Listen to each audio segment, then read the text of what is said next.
News 18 digital ಕಾಂಟೆಂಟ್ಗೆ ಸ್ವಾಗತ. ನಾನು ಪ್ರಗತಿ ಶೆಟ್ಟಿ. ಮನೆಗೆ ಆಸರೆ ಆಗ್ತಾನೆ ಅಂತ ಹೆತ್ತವರು ಬಹಳ ಕನಸಿನಿಂದ ಬಹಳ ಆಸೆಯಿಂದ ಸಾಕ್ತಾ ಇದ್ದಂತಹ ಬಾಲಕ ಮೃತದೇಹವನ್ನ ಕಂಡು ಹೆತ್ತವರೇ ಶಾಕ್ಗೆ ಒಳಗಾಗ್ತಾರೆ. ಅದು ಕೂಡ 3 ದಿನಗಳ ನಿರಂತರ ಹುಡುಕಾಟದ ಬಳಿಕ ಆ ಬಾಲಕ ಪತ್ತೆಯಾಗಿದ್ದ ಜಾಗವನ್ನ ಕಂಡು ಆ ಹೆತ್ತವರ ಕರಳು ಒಂದು ಸಲ ಕಿವುಚಿದಂಗಾಗುತ್ತೆ, ಹೃದಯ ಒಡೆದು ಹೋದಂಗಾಗುತ್ತೆ. ಹಾಗಾದ್ರೆ ಆ ಜಾಗ ಯಾವುದು? ಅದು ಕೂಡ ಯಾರದ್ದೋ ನಿರ್ಲಕ್ಷ್ಯಕ್ಕೆ ಬಾಲಕ ಮೃತನಾಗಿರೋದು ಇನ್ನೂ ಕೂಡ ಆತಂಕವನ್ನ, ಜೊತೆಗೆ ಪೋಷಕರು ಆಕ್ರೋಶವನ್ನ ಹೊರಹಾಕೋದಕ್ಕೆ ಕಾರಣ ಆಯ್ತು. ಹಾಗಾದ್ರೆ ಏನಿದು ಕತೆ? ಇದಕ್ಕೆ ಹೊಣೆ ಯಾರು? ಇದಕ್ಕೆ ಏನ್ ಪರಿಹಾರ? ಅದೆಲ್ಲವನ್ನು ಕೂಡ ಇವತ್ತಿನ ಈ ವಿಡಿಯೋದಲ್ಲಿ ನಾವು ನಿಮ್ಗೆ ಹೇಳ್ತಾ ಹೋಗ್ತೀವಿ, ಕೇಳಿ. ಕಗ್ಲಿಪುರ ಪೊಲೀಸ್ ಠಾಣೆಯ ವ್ಯಾಪ್ತಿಯಲ್ಲಿ ಸುಮಾರು ಜನವರಿ 29ನೇ ತಾರೀಕಿಗೆ ಪ್ರೀತಮ್ ಅನ್ನುವಂತಹ ಒಬ್ಬ ಬಾಲಕ ಕಾಣೆಯಾಗ್ತಾನೆ. ಕಾಣೆಯಾಗಿರುವಂತಹ ಬಾಲಕ ಎಲ್ಲಿ ಹೋದ ಅನ್ನುವಂತಹ ಆತಂಕದಲ್ಲಿ ಆತನ ಕುಟುಂಬಸ್ಥರು ಪೊಲೀಸ್ ಠಾಣೆಯ ಮೆಟ್ಟಿಲೇರಿ ಪೊಲೀಸರಿಗೆ ದೂರು ಕೊಡ್ತಾನೆ. ಬಾಲಕ ಮಿಸ್ ಆಗಿದ್ದಾನೆ, ದಯವಿಟ್ಟು ಹುಡುಕಿ ಕೊಡಿ ಅಂತ ಕೇಳ್ತಾರೆ. ಆದ್ರೆ ನಿರಂತರವಾಗಿ ಹುಡುಕಾಟವನ್ನು ನಡೆಸಿದ್ರು ಕೂಡ ಪೊಲೀಸರಿಂದ ಸಕಾರಾತ್ಮಕವಾದಂತಹ ಸ್ಪಂದನೆ ಬಂದಿಲ್ಲ ಅನ್ನುವಂತಹದ್ದು ಆ ಕುಟುಂಬಸ್ಥರ ಆರೋಪ. ಅದ್ರ ಜೊತೆಗೆ ನಿರಂತರವಾಗಿ ಮನೆಯವರು ಕೂಡ ಹುಡುಕಾಟವನ್ನ ನಡೆಸಿದ್ರು ಕೂಡ ಪ್ರೀತಮ್ ಎಲ್ಲಿಯೂ ಪತ್ತೆಯಾಗೋದಿಲ್ಲ. ಅವರವರ ಮನೆ ಬಳಿ, ಅಲ್ಲಿರುವಂತಹ ಜನರ ಬಳಿ, ಸುತ್ತಲಿದ್ದಂತಹ ಒಂದಷ್ಟು ಸ್ಥಳೀಯರ ಬಳಿ ಸಿಸಿಟಿವಿಯ ಆಧಾರದ ಮೇಲೆ ಆತನ ಚಲನವಲನಗಳನ್ನ ಗಮನಿಸಿ ಪ್ರೀತಮ್ ಹೋಗಿದ್ದು ಎಲ್ಲಿಗೆ ಅನ್ನುವಂತಹ ಪತ್ತೆಯನ್ನ ಆ ಕುಟುಂಬದವರೇ ಮಾಡ್ತಾರೆ. ನಡ್ಕೊಂಡು ಹೋಗಿ ಹೋಗಿ ಹೋಗಿ ಒಂದ್ ಸ್ವಲ್ಪ ದೂರ ಹೋದಂತಹ ಸಂದರ್ಭದಲ್ಲಿ ಒಂದು ಕೆಟ್ಟ ಸ್ಮೆಲ್ ಬರ್ತಾ ಇರುತ್ತೆ. ಬಹುಶಃ ಆ ಜಾಗದಲ್ಲಿ ಬೇರೆ ಯಾವುದೋ ಪ್ರಾಣಿ ಸತ್ತಿದ್ಯೇನೋ ಅಂತ ಅಂದುಕೊಳ್ಳುವಂತಹ ಹೊತ್ತಲ್ಲೇ ಒಂದು ಕೆಟ್ಟ ಸ್ಮೆಲ್ ಬರುತ್ತೆ. ಆಗ ಜನರು ಹೇಳ್ತಾರೆ, ಇಲ್ಲಿ ಯಾವುದೋ ಒಬ್ಬ ದೇಹ ತೇಲ್ತಾ ಇದೆ ಅಂತ.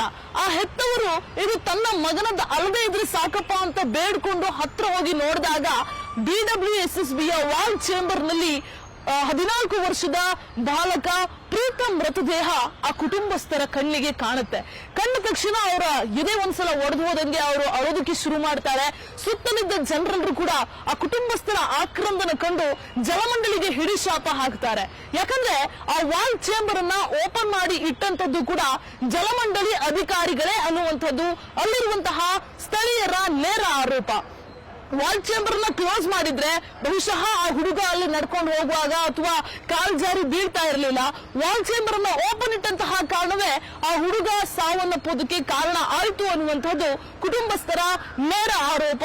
ಈ ವಿಚಾರಕ್ಕೆ ಸಂಬಂಧಪಟ್ಟ ಹಾಗೆ ನ್ಯೂಸ್ 18 ಕೂಡ ವರದಿಯನ್ನ ಪ್ರಸಾರ ಮಾಡುತ್ತೆ. ಬಳಿಕ ಜಲಮಂಡಳಿ ಅಧ್ಯಕ್ಷ ಆಗಿರುವಂತಹ ರಾಮ್ ಪ್ರಸಾದ್ ಮನೋಹರ್ ಕೂಡ ಈಗ ಒಂದು ಕಮಿಟಿಯನ್ನ ರಚನೆ ಮಾಡಿ ಫೆಬ್ರವರಿ 5ರ ಒಳಗಾಗಿ, ಅಂದ್ರೆ ಇನ್ನೇನೊಂದು 2 ದಿನ ಇದೆ ಅಷ್ಟೇ, 5ರ ಒಳಗಾಗಿ ರಿಪೋರ್ಟ್ ಅನ್ನ ಕೊಡೋದಕ್ಕೆ ಸೂಚನೆ ಕೊಟ್ಟಿದ್ದಾರೆ. ಈ ಮಧ್ಯ ಮಕ್ಕಳ ಆಯೋಗ ಕೂಡ ಸ್ಥಳಕ್ಕೆ ಭೇಟಿ ನೀಡಿದೆ. ಕಗ್ಲಿಪುರ ಪೊಲೀಸ್ ಠಾಣೆಯ ವ್ಯಾಪ್ತಿಯಲ್ಲಿ ಬರುವಂತಹ ಜಾಗ. ಮಕ್ಕಳ ಹಕ್ಕು ಆಯೋಗದ ಅಧ್ಯಕ್ಷ ಶಶಿಧರ್ ಕೋಸಂಬೆ ಕೂಡ ಭೇಟಿಯನ್ನ ನೀಡಿದ್ದಾರೆ. ಸಂಬಂಧಪಟ್ಟ ಹಾಗೆ ಅಧೀಕ್ಷಕರಿಗೆ, ಅಲ್ಲಿರುವಂತಹ ರಾಮನಗರದ ಪೊಲೀಸ್ ಅಧೀಕ್ಷಕರಿಗೆ ಕೂಡ ಪತ್ರವನ್ನು ಕೂಡ ಬರೆದಿದ್ದಾರೆ. ಇದಕ್ಕೆ ಸಂಬಂಧಪಟ್ಟ ಹಾಗೆ ವರದಿಯನ್ನು ಕೊಡುವಂತೆ ಸೂಚನೆ ಕೊಟ್ಟಿದ್ದಾರೆ. ಸುಮೋಟೋ ಕೇಸನ್ನು ಕೂಡ ದಾಖಲು ಮಾಡಿಕೊಂಡಿದ್ದಾರೆ. ನೋಡಿ, ಬೆಂಗಳೂರಿನಂತಹ ಜಾಗದಲ್ಲಿ, ಅಂದ್ರೆ ಕೇವಲ ಕಗ್ಲಿಪುರ ಪೊಲೀಸ್ ಠಾಣಾ ವ್ಯಾಪ್ತಿಯಲ್ಲಿ ಆಗ್ತಾ ಇರುವಂತಹ ಘಟನೆ ಅಲ್ಲ ಇದು. ಬೆಂಗಳೂರಿನಂತಹ ಜಾಗದಲ್ಲಿ ಮಳೆ ಬಂದ್ರೆ ಬಹುತೇಕ ಮ್ಯಾನ್ ಹೋಲ್ಗಳು ಓಪನ್ ಆಗಿರುತ್ತೆ, ಆದ್ರೆ ಆ ಕ್ಯಾಪ್ಗಳೆಲ್ಲ ಅರ್ಧಂಬರ್ಧ ತುಂಬಿರುತ್ತೆ. ಆ ಸಂದರ್ಭದಲ್ಲೂ ಕೂಡ ಬೈಕ್ ಅಥವಾ ನಡ್ಕೊಂಡು ಹೋಗ್ತಾ ಇರ್ಬೇಕಾದ್ರೆ ಯಾರ್ದಾದ್ರೂ ಕಾಲ್ ಅದರೊಳಗಡೆ ಹೋಗಿ ಯಾರಾದ್ರೂ ಏನಾದ್ರೂ ಅನಾಹುತ ಆದ್ರೆ ಅದಕ್ಕೆ ಯಾರು ಜವಾಬ್ದಾರಿ ಆಗಿರ್ತಾರೆ? ಸ್ಥಳೀಯ ಆಡಳಿತ ಕಂಪ್ಲೀಟ್ ಆಗಿ ನಿರ್ಲಕ್ಷ್ಯವನ್ನ ವಹಿಸ್ತಾ ಇದೆ. ಅದರ ಜೊತೆಗೆ ಜಲಮಂಡಳಿ ಅಧಿಕಾರಿಗಳ ನೆಗ್ಲಿಜೆನ್ಸ್ ಕೂಡ ಇಲ್ಲಿ ಕ್ಲಿಯರ್ ಆಗಿ ಕಾಣಿಸ್ತಾ ಇದೆ. ಸೊ ತನಿಖೆ ಮಾಡಿ ರಿಪೋರ್ಟ್ ತಂದು ಯಾರ ಸಮಸ್ಯೆ ಇದೆ ಅವರಿಗೆ ಕ್ರಮ ತಗೊಳ್ತೀನಿ ಅಂದ್ರೆ ಆಗೋದಿಲ್ಲ. ಬದಲಿಗೆ ಈ ಕುಟುಂಬಸ್ಥರಿಗೆ ಪರಿಹಾರ ಕೊಡಬೇಕು. ಬಹಳ ಆಸೆಯಿಂದ ಮಗನನ್ನ ಕನಸಿನಿಂದ ಬೆಳೆಸ್ತಾ ಇದ್ರು. ಸೊ ಪುತ್ರ ಶೋಕದಲ್ಲಿರುವಂತಹ ಕುಟುಂಬಸ್ಥರಿಗೆ ಪರಿಹಾರವನ್ನು ಕೊಡಬೇಕು ಅನ್ನುವಂಥದ್ದು ಸುತ್ತಲಿರುವಂತಹ ಸ್ಥಳೀಯರ ಆಗ್ರಹ. ಜಲಮಂಡಳಿ ಇದಕ್ಕೆ ಯಾವ ನಿರ್ಧಾರವನ್ನ ಕೈಗೊಳ್ಳುತ್ತೆ, ಯಾರ ಮೇಲೆ ಕ್ರಮ ಆಗುತ್ತೆ, ಅಥವಾ ಕೇವಲ ಕಮಿಟಿಗಷ್ಟೇ ಇದು ಸೀಮಿತ ಆಗುತ್ತಾ? ಈ ಎಲ್ಲ ವಿಚಾರವನ್ನು ಕೂಡ ಕಾದು ನೋಡಬೇಕಾಗಿದೆ. ನಿರ್ಭೀತ, ನಿಷ್ಪಕ್ಷಪಾತ, ವಿಶ್ವಾಸಾರ್ಹ ಸುದ್ದಿಗಳಿಗೆ ಮತ್ತೊಂದು ಹೆಸರಾಗಿರುವ ನ್ಯೂಸ್ 18 ಕನ್ನಡ ಈಗ ಆಪ್ನಲ್ಲೂ ಲಭ್ಯ ಇದೆ. ದಯವಿಟ್ಟು ಈ QR ಕೋಡ್ ಸ್ಕ್ಯಾನ್ ಮಾಡಿಕೊಂಡು ಆಪ್ ಡೌನ್ಲೋಡ್ ಮಾಡೋದಕ್ಕೆ ಮರಿಬೇಡಿ. ನಿಮ್ಮ ಬೆಂಬಲ ಸದಾ ಹೀಗೆ ನಮ್ಮೊಂದಿಗಿರಲಿ. ಧನ್ಯವಾದ.